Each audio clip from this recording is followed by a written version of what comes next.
Peggy 16.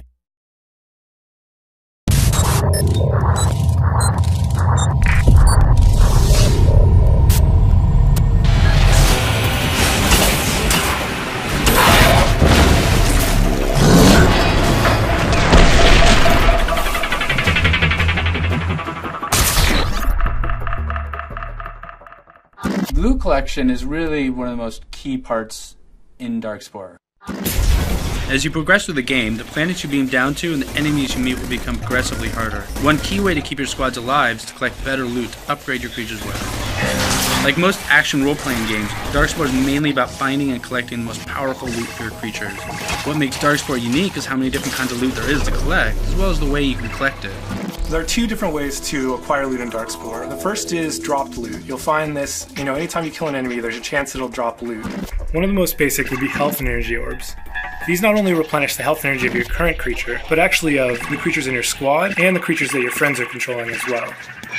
You'll also collect DNA helixes along the way. DNA is the currency of Darkspore, and it is necessary when you want to attach genetic parts to your creatures. The parts you find are based on the level of the enemies you're facing. Parts in Darkspore can be found in 4 different rarity levels. There are common items, which just increase your health. There are uncommon items, which have a random suffix that will give you an additional stat. Then there are rare items, which not only have a suffix, but have additional stats and are more powerful. And then finally, there are the epics, which have 2 additional stats and are even more powerful. A lot of the strategy of Darkspore comes from taking loot that you find and pairing it up with the correct heroes.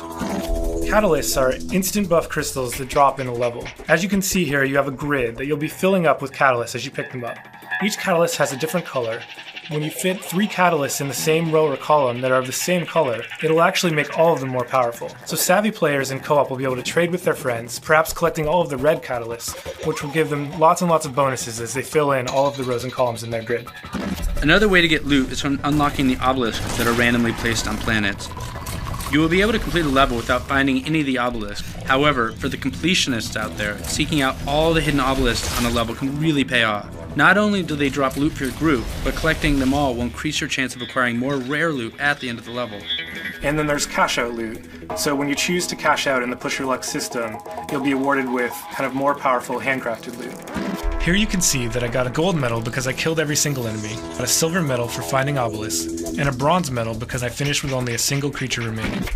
On this screen, I can now decide to either collect my reward, or I can put it all on the line and face this next challenge. But if I continue and fail, I'll lose all of the bonus loot that I'd earned from this chain.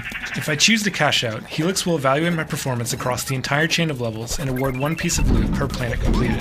The better the medals that I've earned, the better my odds are of earning rare and epic bonus loot. But even this part is more powerful than most of the loot that you'd find in a level.